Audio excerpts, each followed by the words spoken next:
Magaling tong mga idol. Panoorin yung idol. Itong operator na to. Mahusay.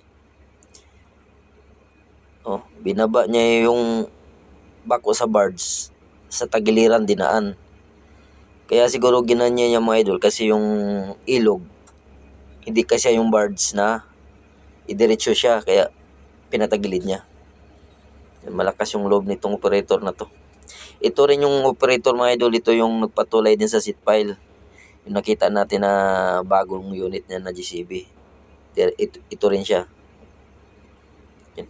Galing, mahusay din siya mga idol. Diskarte lang talaga. Walang kaltali-tali yung barge mga idol. Oh.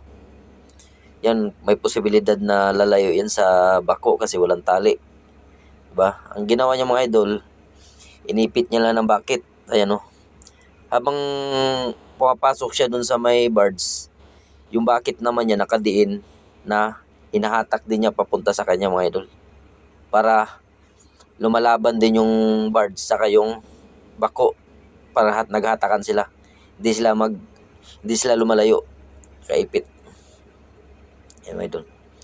Tapos iikot niya yan. Pag ikot yan mga idol, doon naman siya tutukod sa taas. No? Yan. Yan, pagtukod niyan mga idol, hilahin naman niya yung barge. Magaling mahusay din to, diskarte. Yan. Mahusay din, malupit. Yan. Ayun. Nabukas na nga yung hood mga idol. Kasi nga sobrang tarik. Yan o. Ayun o. Diba? Ayan, nakapasok na mga idol.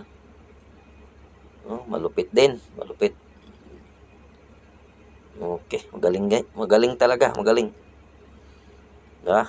Ibig sabihin talaga itong operator na to, veterano na rin. Kasi kung baguhan ka lang, di mo kaya gawin yan. Lalo pa ganyan katarik. Diba? Kung baguhan ka pa lang.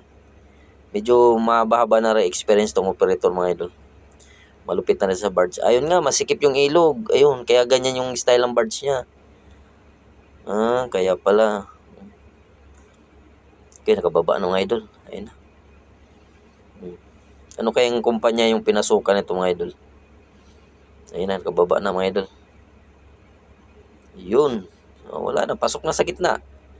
Wala na. Okay na. Magsagwan lang siya mga idol. Ayun. Okay mga idol, salamat.